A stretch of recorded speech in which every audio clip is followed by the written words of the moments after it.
మాది అన్నావు. ఓహో ఆరుట్లో వచ్చావా? అవును కదా. మరి మనవాడు ఏమిటో ఎందరెందరో మహానుభావులు అంటున్నాడు. కవులను నాయకులను పండితులను పడుకున్న వారిని లేపడుగుతున్నా. ఇంతకి మనం వచ్చింది ఎందుకు మిత్రమా? చూడనయ్యా, కవులంటే మీకు తెలియదా? ఎవరండి కవులంటే? కవులంటే కవిత్వాన్ని రసించేటటువంటి వారే కవి. ఓహో కవులంటే నాకు బాగా తెలుసు మిత్రమా. కవులంటేనా? అవునైనా. ఎవరనయ్యా? కవుల గురించి నన్ను అడుగుతున్నా. మా ఇంటి ముందు మా ఇంటి ప్రక్క ఇంటేనక అందరూ కవులే. ఏం చేస్తుంటారు? సంవత్సరానికి 2-3 ఎకరాల పొలాలు కవులకి వేస్తుంటారు. ఏది మీకు తెలిసినటువంటి కవులు? అవునయ్యా. చూడనయ్యా, కానీ నేను చెప్పేటటువంటి కవి కవిత్వాన్ని రసించేటటువంటి వారు. ఎవరండి వారు? గొప్ప గొప్ప కవులు ఉన్నారు. ఎవరండి వారు? వారా గురిజాడ అప్పారావు గారు ఉన్నారు. మంచి మంచి కవిత్వాలు రాస్తుంటారు. ఎలాంటివి ఉందండి? దేశమును ప్రేమించుమన్నా, మంచి అన్నది పెంచుమన్నా, దేశం అంటే మట్టి కాదు దేశం అంటే మనుషులు అన్నారు. ఎవరు? గురిజాడ అప్పారావు గారు. ఉన్నారా? లేరండి. ఉన్నారండి. మరి కవిత్వం అంటే కాలానికి అనుగుణంగా ఉండాలి మిత్రమా. అంటే ఆ రోజు గురిజాడ అప్పారావు గారు ఏమన్నారు? దేశమును ప్రేమించుమన్నని రాశారు. కానీ నేను దానికి ఆపోజిట్ గా ఒక కవిత్వం రాశాను. ఎలాగా? నేను రాసింది ఎలాగంటావా? భార్యను ప్రేమించుమన్నా, తల్లిదండ్రులను తొంచుమన్నా, అదేమిటి రానయ్య? పాలు పెరుగులు మానుమన్నా, పంపనమ్మటే తిరుగుమన్నా. అన్నయ్య, మీ కవిత్వం పాటించేవారు ఎవరన్నా ఉన్నారట? గుడితే భజన నిండా వాళ్ళేనాయన. అవునైనా.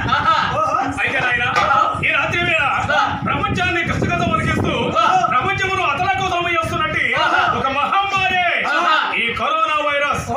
అంటే కరోనా వైరస్ పై మన ప్రయత్నంగా చిన్న బుర్రకథగా చెప్పాలని మనం ఇక్కడ నిలుస్తున్నాము. కలెక్టర్ నెట్టిన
చైనా దేశంలో యోహాన్ అనే ప్రదేశంలో ఇది పుట్టిందనయ్య. ఇది కిరీటం ఆకారంలో ఉంటది కనుక లాటిన్ పదంలో క్రౌన్ అనే భాష నుంచి దీన్ని తీసుకున్నారు కాబట్టి దీనికి కరోనా వైరస్ అని పేరు పెట్టారు. కిరాణా వైరస్ కాదు, కరోనా వైరస్. కరోనా వైరస్ అంటే దీని ప్రభావం ఎలా ఉంటుందా? ఎలా ఉంటుందంటే ఈనాడు దూడగా ప్రపంచం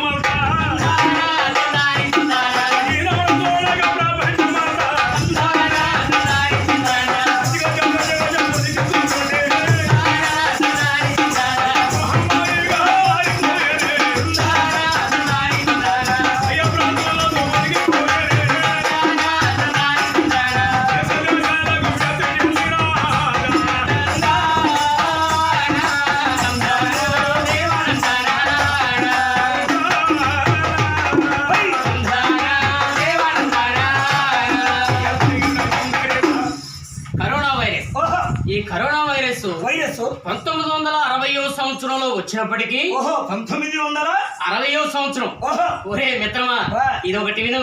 కరోనా వైరస్ 7 రకాలు. 7 రకాల? అందులో 7 రకాలు అంటున్నారు. 7 రకాలు ఉన్నాయి అన్నయ్య. ఎలాంటివంటే మొదటి 6 రకాలు జంతువుల మీదను పక్షుల మీదను పురుగుల మీదను ప్రభావం చూపించాయి. మరి కోళ్ళ మీద లేదా?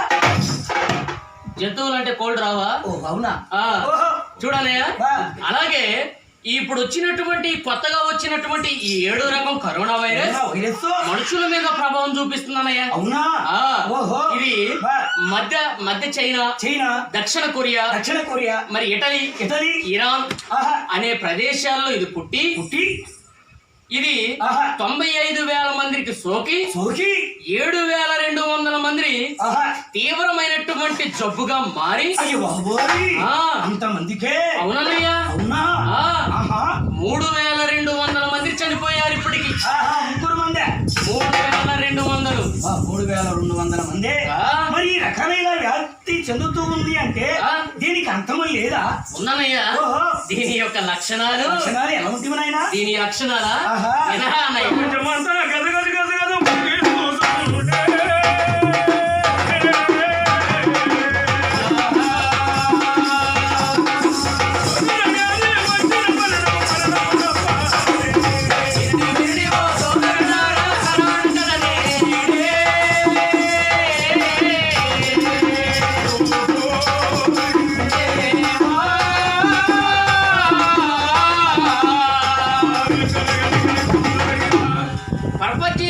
మొత్తాన్ని కూడా అతలాకుతలం చేస్తుంది ఈ కరోనా వైరస్. అంత భయంకరమైనటువంటి వ్యాధి అన్నమాట. చూడన్నయ్య, కోటీశ్వరు కాడ నుంచి కూలి పని చేసేవాడు వరకు, ధనవంతుడు కాడ నుంచి పేదవాడు వరకు, చిన్న పిల్ల ఆడ మగ తేడా లేకుండా వాడు కూడా ఉన్నారా దీంట్లో అనే తేడా లేక వారందరికీ కూడా వ్యాపిస్తుందన్నయ్య ఈ కరోనా వ్యాధి. మరి వ్యాధి మనకి వస్తున్నదని తెలుసుకోవాలి అంటే ఎలాగంటావా?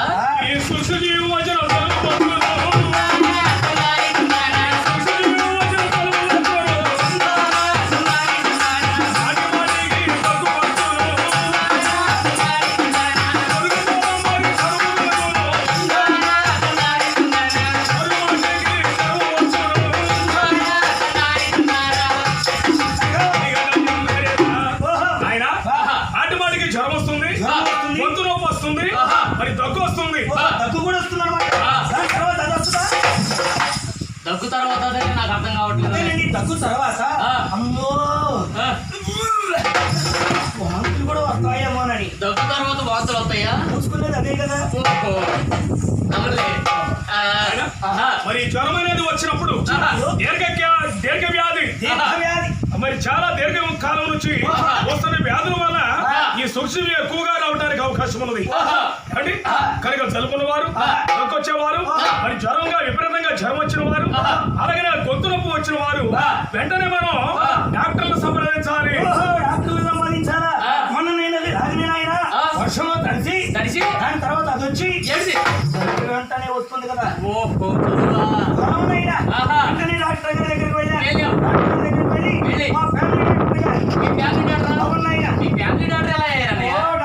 డాక్టర్ గారు కండిషన్ సరిగా లేదు, కొంచెం నన్ను టెస్ట్ చేస్తారా అన్నారు. వెంటనే డాక్టర్ గారు అన్నారు, నీకు చిన్న లోపం ఉన్నది, ఏమిటి కాస్త కడుపులో నొప్పి అంటున్నావు కనుక నీకు ఆపరేషన్ చేయాలి అన్నారు. చేయవయ్యా అన్నాను. చేశారు. చేసిన వెంటనే డాక్టర్ వచ్చి చేస్తూనే ఉన్నారు. ఏది డాక్టర్ గారు ఆపరేషన్ చేసిన నన్ను నేను పక్క నవ్వుతూనే ఉన్నాను. ఎవరైనా కుట్లు వేస్తుంటే బాధతో నొప్పితో ఏడుస్తారు. అవును కదా. మరి మీరు నవ్వటం ఏమిటండి? డాక్టర్ గారు అన్నారు, అబ్బాయి ఆపరేషన్ చేసిన తర్వాత కుట్లు వేస్తూ ఉంటే అందరూ ఏమో ఏడుస్తూ ఉంటారు, నువ్వేమిటో నవ్వుతున్నావు ఏమిట్రా అని నన్ను ప్రశ్నించారు డాక్టర్ గారితో. నేనన్నాను, డాక్టర్ గారు నేను నవ్వేది అందుకు కాదు, మీరు కుట్లు వేస్తుంది నాకు కాదు, నేను పడుకున్న బెడ్. అప్పటి నుంచి మా ఫ్యామిలీ డాక్టర్ గారు అయ్యారు. అందుకోరని డాక్టర్ గారి దగ్గరికి వెళ్ళి పరిశోధన చేయించుకున్నాను. మీరు అవును కదా. మరి ఈ వ్యాధి సోకినటువంటి వ్యక్తి డాక్టర్ గారి దగ్గరికి వెళ్ళినట్టయితే ఎట్లే వారు ఎలాంటి పరిశోధనలు చేస్తారు మిత్రమా? చూడనయ్యా, ఈ వ్యాధి యొక్క లక్షణాలు 1 నుంచి 14 రోజుల కాల వ్యవధిలో గుర్తించడం జరుగుతుంది. అంటే అది స్టార్ట్ అయిన దగ్గర నుంచి 14 రోజుల వరకు కూడా మనలోనే ఉంటుందన్నమాట. కానీ గుర్తించడం అతి కష్టమైనటువంటి పని. మరి ఎలాగంటే మనకి లైట్ గా ఒళ్ళు నొప్పులు జ్వరం, తలనొప్పి, గొంతు నొప్పి, దగ్గుతో కూడినటువంటి జలుబు, ఏ నొప్పి, చెవిని పోతుంది దగ్గుతుంటే. ఏమోనండి ఇలాంటి లక్షణాలు ఉన్నప్పుడు మన దగ్గరలో ఉన్నటువంటి మరి డాక్టర్లు గాని, మన దగ్గరలో ఉన్నటువంటి మరి దీనికి తగినట్టుగా వెంటనే ట్రీట్మెంట్ తీసుకోవాలన్నయ్యా. ట్రీట్మెంట్ అంటే నీకు తెలియదా? అన్నయ్య, ట్రీట్మెంట్ తీసుకోవడం అంటే దానికి తగ్గట్టుగా జాగ్రత్తలు తీసుకోవాలి. ఎప్పుడైతే ఈ సూచనలు మనకు వచ్చాయో, మరి జ్వరం ఉన్నది, దగ్గు వస్తుంది, జ్వరం వస్తుంది, మరి జలుబు చేస్తుంది అని ఎప్పుడైతే శ్వాసకోశ మీద ఈ ప్రభావం ఎక్కువగా చూపుతుంది, కూడా శ్వాసకోశ వ్యాధి మీద ప్రభావం చూపుతున్నవి. అన్నిటికీ పొందే కదా, అన్నిటికంటే తినటానికి, ఉండటానికి, పడుకోవటానికి. వెంటనే డాక్టర్ సలహా తీసుకోవాలి. వెంటనే మనం డాక్టర్ గారి సలహా తీసుకొని దానికి సరిపడా మనం మందులు వాడాలి. అయితే సరిపడా మందులంటే మొత్తానికి అడిగేది అదే కదా. 1960లో వచ్చినా కూడా డిసెంబర్ 1, 2019 సంవత్సరంలో ఈ వ్యాధి మరి ఈ విధంగా ప్రజలకు వచ్చిందని కనుగొనడం జరిగింది. అయితే మన భారతదేశ ప్రధానమంత్రి గారు గౌరవనీయులు ఈ యొక్క ఒకరికి సోకకుండా ఈ లాక్ డౌన్ అనే ఒక ప్రయత్నాన్ని ఏర్పాటు చేస్తారు. ఇంటికి తాళం వేసుకోవడం, లాక్ డౌన్ అంటే ఇంటింటి తాళం వేసుకోవడం కాదు, ఇంట్లో నుంచి బయటికి రాకుండా. అంటే ఇంట్లో నుంచి బయటికి ఉన్నామా లేదన్నట్టుగా దాన్ని లాక్ డౌన్ అన్నారు. లాక్ వేసుకోవాలి మనం. అందుకే ఈ రోజున ఒక్కరికి వ్యాధి సోకితే ఆ యొక్క శాస్త్రవేత్తలు అంటున్నారు 406 మందికి ఈ వ్యాధి సోకుతుంది అని కనుగొంటూ ఉన్నారు. కనుక మనకి సోకకుండా ప్రతి వారికి సోకనీయకుండా మనం జాగ్రత్తలు తీసుకోవాలండి.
మరి ఈ వ్యాధి అయితే ఎప్పుడైతే సోకుతుంది అనుకుంటామో 2-3 గంటలకు ఒకసారి మన ఆటోమేటిక్ కూడా ఈ వ్యాధి సోకినది రాకూడదు మనకు అనుకుంటే 2-3 గంటలకు ఒకసారి చేతులు శుభ్రంగా మోచేతుల వరకు కడగాలి.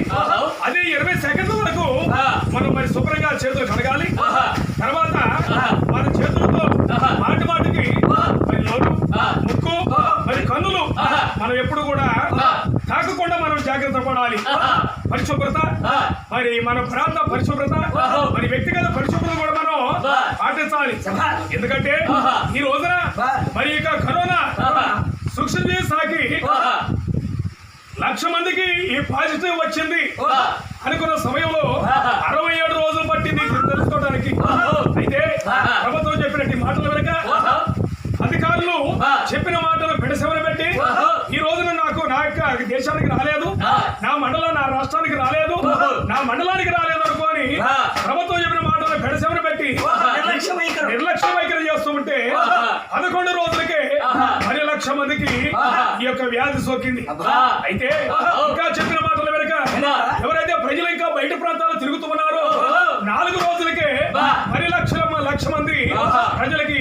ఈ సూక్ష్మ సోకం జరిగింది.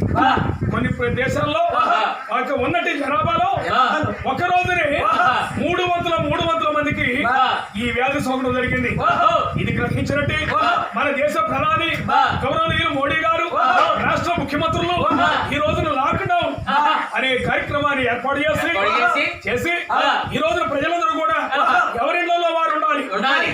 ఎవరు కూడా బయట ప్రాంతాలకు వచ్చినట్లయితే 10 మంది కూడి ఉన్నట్లయితే ఆ వ్యాధి ఒకరిని సోకుతుంది, వారితో పాటు ఎక్కువగా సోకి దేశానికి మరి ఈ విధంగా ప్రమాదం జరుగుతుందని ఈ రోజున ముప్పొస్తుందని తెలియజేశారు. అందుకే బయటికి వచ్చిన ప్రమాదం అన్నా ఇంట్లో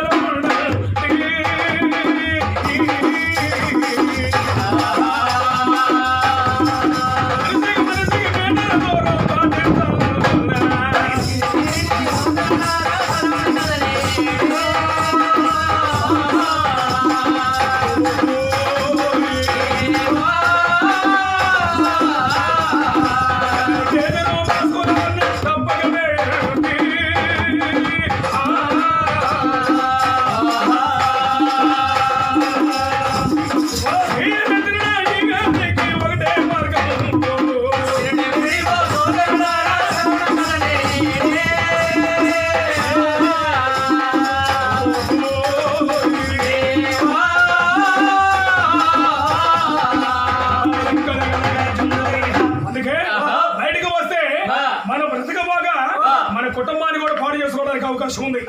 ఈ యొక్క వ్యాధి పాజిటివ్ వచ్చిందని మనం ఆసుపత్రి పాలైనట్లయితే, మనం ఆసుపత్రిలో ఉన్నాయి పాజిటివ్ అని తెలిసినట్లయితే మన కుటుంబీకులు కానీ మన బంధువులు కానీ ఎవరు ఉన్నారు, ఒకవేళ ప్రమాదవశాత్తు ఈ సూక్ష్మజీవి వచ్చి ఇది దీర్ఘంగా మరణానికి గురైనట్లయితే ఒకరు కూడా నీ వంక మరి కన్నులతో చూడరు. అవునయ్యా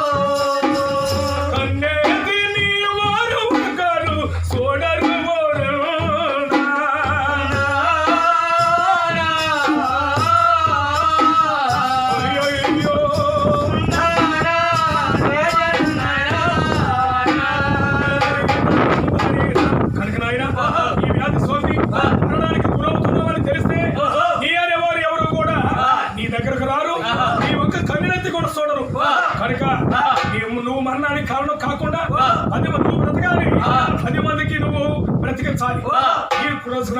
మరి ఇంకా సాపు కింద నీరువలే సాగుతున్నట్టు ఈ మహమ్మారి ఈ కరోనా వ్యాధి మనకి రాకుండా ఉండాలి అంటే అధికారులు చెప్పినట్టు మాటలు విని ఎవరికి వారు మన ఇళ్లలోనే స్వీయ నియంత్రణ పాటిస్తూ మనందరూ కూడా ఈ మహమ్మారిని మనందరూ మన దేశం నుంచి తరిమి కొట్టాలి. అయినా కనుక ఈ రోజున మరి అహర్నిశలు మన కోసమై, మన బాగుబాగుల కోసమై, మన క్షేమం కోసమై పోలీసు డిపార్ట్మెంట్ వారు, పోలీసు అధికారులు మరి కృషి చేస్తూ ఉన్నారు. అయితే డాక్టర్లు, వైద్య శాఖ వారు, అలాగనే పరిశుద్ధం వహించేవారు, గ్రామ సచివాలయ వాలంటీర్లు, మరి సచివాలయ సిబ్బంది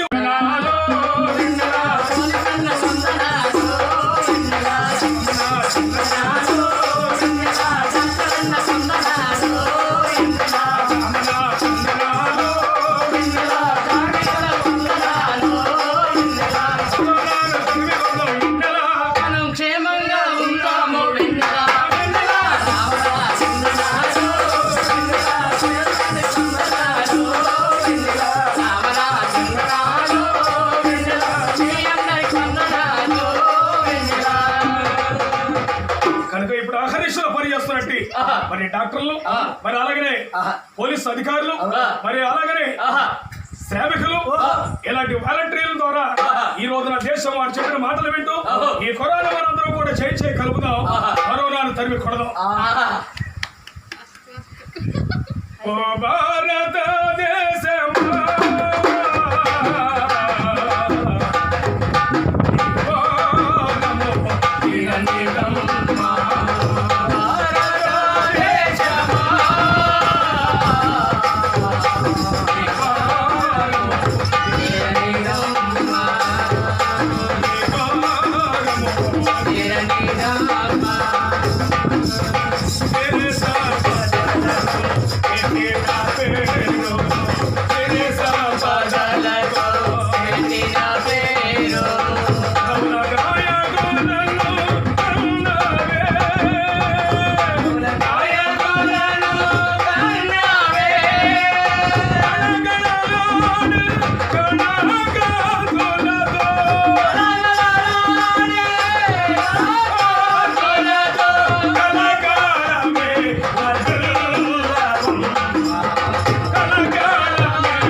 నీ భారము తీరనిదమ్మా.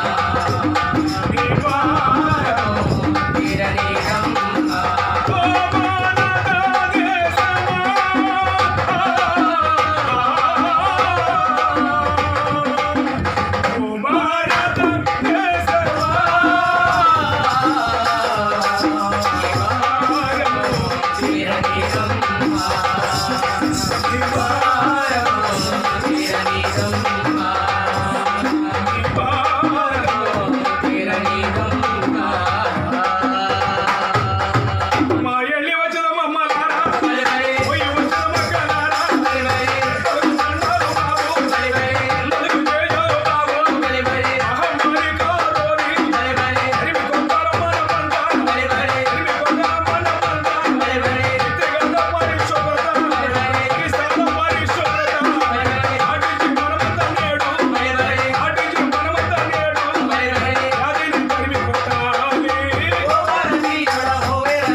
కనుక ఈ సిరు ఈ చిన్న బుడకత మరి కరోనా గజగజ ఆడిస్తున్నట్టు మహమ్మారి ఈ యొక్క కరోనా వ్యాధి మరి అంత జాగ్రత్తలు పడాలని ఈ రానున్న కాలంలో ఈ భారతదేశంలో కరోనా సూక్షించి ఉన్నది లేకుండా ఉండాలి అంటే అది మన చేతుల్లోనే ఉన్నది.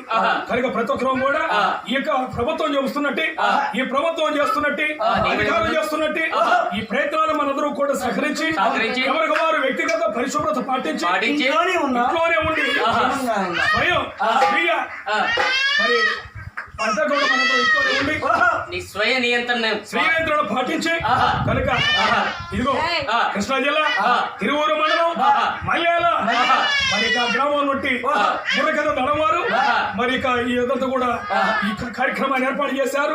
కనుక మీరందరూ ఇక దీన్ని దీవించి దీని ప్రకారం నడిపించాలి. కనుక నా పేరు ప్రధాన కథకులుగా బొద్దుకోళ్ళ యేసుదాసు, నా పేరు మితే కృష్ణయ్య, నా పేరు బొద్దుకోళ్ళ పుల్లయ్య, గాలకిస్తూ దారిలో నవీన్ కుమార్. మరి ఇక కార్యక్రమం అంతా కూడా మీరు దీవించి ఆశీర్వాదాలతో పంపాలని కోరుకుంటున్నాము.